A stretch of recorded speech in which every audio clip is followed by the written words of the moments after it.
Hi అండి, అందరికీ నమస్కారం. తదాస్తు మూడక్షరాల ముచ్చటైన దీవెన, దేవతలు మెచ్చి మనుషులకి ఇచ్చే అపురూపమైన కానుక, కష్ట నష్టాల నుండి కాపాడమని, కోరికలు తీర్చి కరుణించమని దేవతలను ప్రార్థించడం మనుషుల సహజ నైజం. ఆకాశానికి అంతరాళానికి నడుమ త్రిశంకువులా ఊగిసలాడడం మనుషులకు ఆ భగవంతుడు ఇచ్చిన వరమో శాపమో తేల్చడం సాధ్యం కాదు.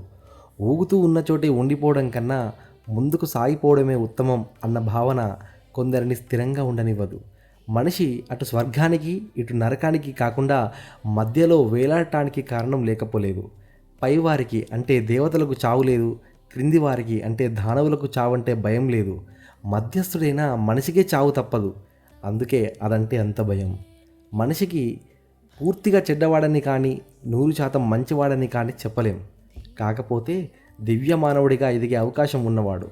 సాధన ద్వారా జీవితంలో అనుకున్నది సాధించగలడు. ఏదో ఒకరోజు పూర్ణత్వం సంపాదించుకోవచ్చు. అందుకు మానవ ప్రయత్నం అవసరం. అది సఫలం కావడానికి దైవబలం కూడా తోడు కావాలి. చిత్తశుద్ధితో బుద్ధిని ఏకాగ్రం చేయగలిగితే ఎంతటి భోగలాలసుడైనా యోగసిద్ధుడిగా మారవచ్చు. అందుకు పెట్టుబడి, పట్టుదల, అవిరల కృషి మాత్రమే. పట్టువదలని విక్రమార్కుడు ఎన్నో సాహస కార్యాలు సాధించి దేవి అనుగ్రహం పొందాడు. మనం తలవకపోయినా కొలవకపోయినా పైనుంచి అదృశ్య శక్తులు మనల్ని వీక్షిస్తూనే ఉంటాయని పెద్దలు అంటారు. చెడు పనులు, చెడు భావనలు చేయకూడదన్న కట్టుబాటు ప్రగతికి దారిదీపం లాంటిది. మానవుడు అంతర్యామి శుద్ధి కావాలి.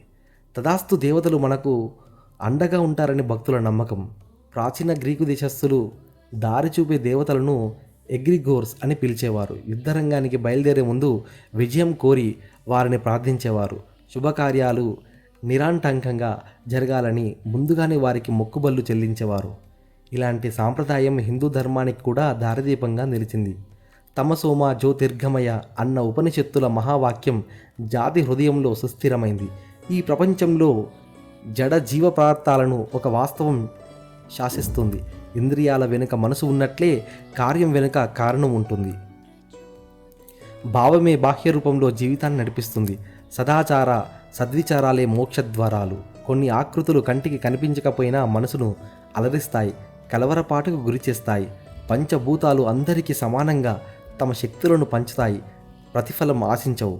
అలాగే మనం కూడా ప్రతిఫలం కోరకుండా పనులు చేస్తే దేవతలు తప్పకుండా మెచ్చి తదాస్తు అని దీవిస్తారు. Thank you.